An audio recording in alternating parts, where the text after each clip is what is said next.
Champions trophy की भी बात करेंगे, इवन बाबर की भी बात करेंगे, लेकिन पहले साइम अयूब की बात थोड़ी सी बनती है। क्या शानदार सेंचुरी थी और जनूबी अफ्रीका के खिलाफ तो साइम अयूब कमाल कर दिखाया उन्होंने।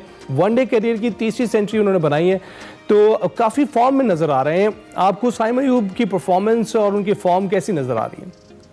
देखिए, साइम की अगर बात करूं तो मैंने कहा ना, मैंने बहुत ज़्यादा क्रिटिसिज्म किया था कि यार बहुत ज़्यादा उसको मौका दिया जा चुका है। अब्दुल्ला शफीक और साइम की अगर स्पेसिफिकली बात करें, पार्टनरशिप में बहुत मौका दिया। आपको याद हो, वर्ल्ड कप खिलाया, ऑस्ट्रेलिया सीरीज, उससे पहले भी आप सीरीज खिलाते हुए, लेकिन फ्रीक्वेंसी नहीं थी।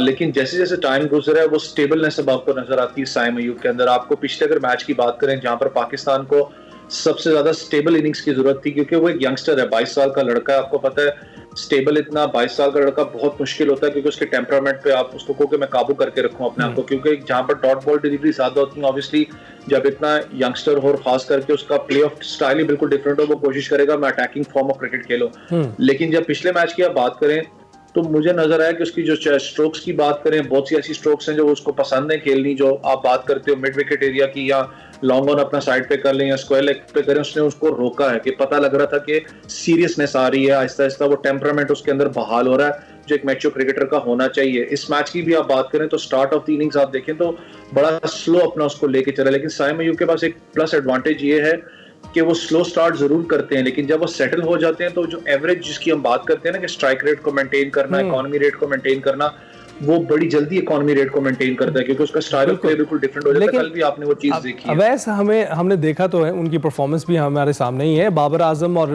मोहम्मद रिजवान की भी परफॉर्मेंस हमारे सामने ही है, लेकिन ये जो स्लो स्टार्ट की आपने बात की है, क्या ये स्लो स्टार्ट हमें नुकसान नहीं पहुंचा रहा T20 में?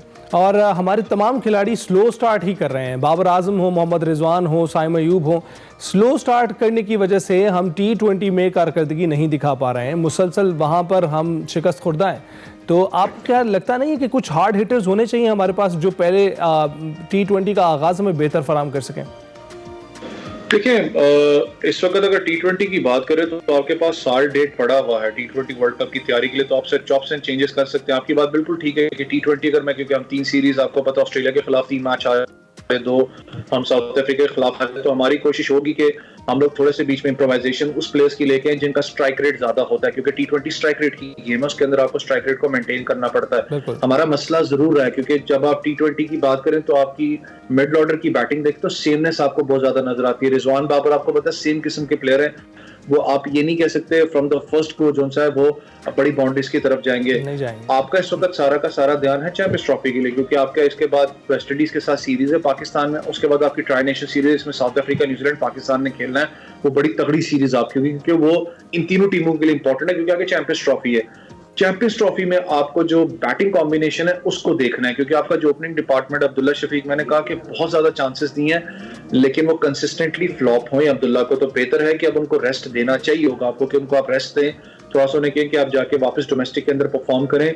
आपके पास फिर मुझे पता है लोग शायद पक भी गए हैं बात सुन के, फखर जमान एक बैठा हुआ है प्लेयर जिसका 50 के करीब आपको पता है एवरेज भी है, 48 या 50 के करीब उसकी एवरेज है, स्ट्राइक रेट उसका बड़ा तगड़ा है। आप उसको इम्प्रोवाइज कर सकते हो, आप उसको यूज कर सकते हो। साइम अयूब के साथ वसीम अकरम खुद कह चुके हैं कि अगर फखर जमान ओपन करते हैं तो आपके सामने कि किस किस्म की पाकिस्तान का जो ओपनिंग डिपार्टमेंट है, जो आपको स्लॉट चाहिए स्ट्राइक रेट को मेंटेन करना, अपनी एवरेज को मेंटेन करना, वो भी मीट हो जाती है। फिर कहीं ना कहीं ओपनर्स का एक प्लान भी होता है हमेशा कि एक एंड आप कहते हो कि यार तुम स्ट्राइक करो, दूसरा एंड कहता है कि मैं रोटेट द स्ट्राइक करूंगा। रोटेट द स्ट्राइक हमारा बहुत कम है।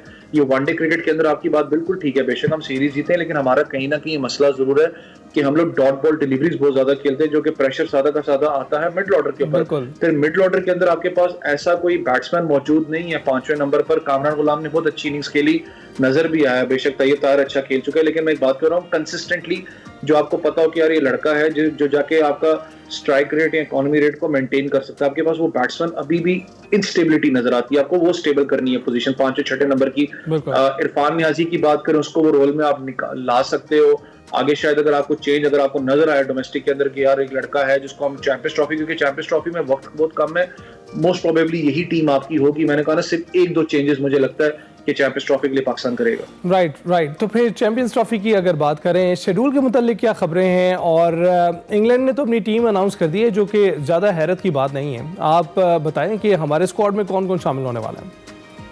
देखिए इंग्लैंड की अगर आप बात करें, ऑस्ट्रेलिया या न्यूजीलैंड की बात करें, तो ये वो टीम्स हैं जो कि मैं कहता हूँ नडर किस्म की जो क्रिकेट होती है ना, कि एकदम टीम्स अनाउंस करती हैं, बड़ी प्लानिंग होती है इनकी।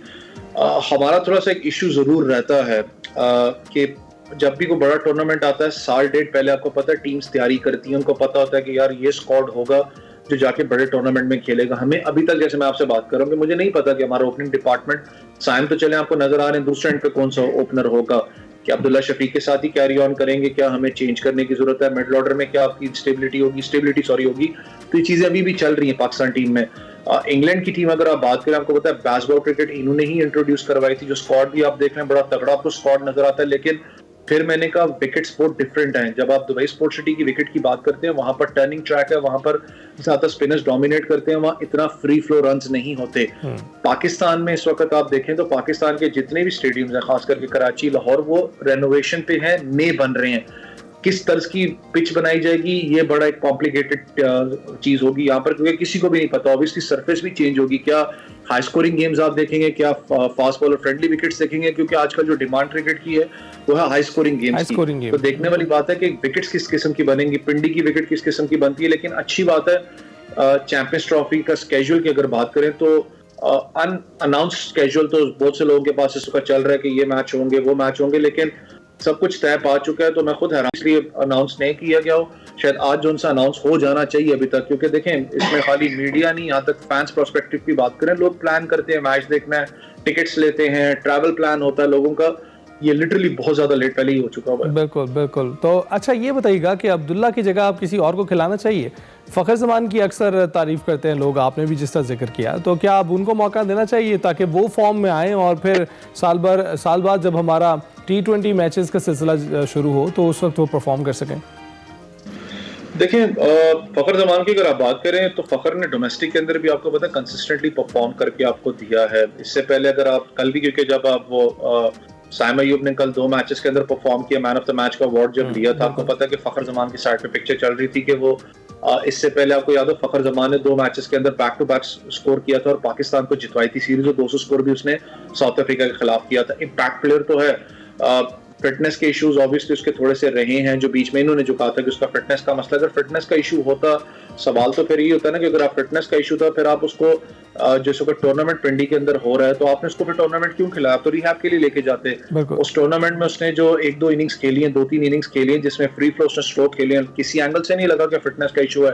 फिर आप फील्डिंग की बात करें, फील्डिंग के अंदर आपको एक्स्ट्रा कुशन फ़खर ज़मान देता है। इस अपना टूर्नामेंट की बात करें, उसने 2-3 अच्छे कैचेस पकड़े, फिटनेस का मुझे कोई इशू लगा नहीं है। तो जो मामलात हैं फिटनेस के या कोई और मसला है, पाकिस्तान क्रिकेट बोर्ड इस तरफ ऑब्वियसली सोच रहा होगा, क्योंकि आपने बहुत ज्यादा चांसेस आपने अब्दुल्ला शफीक को दिए हैं, वो कंसिस्टेंटली, मैंने कहा ना कि परफॉर्म नहीं कर पाए।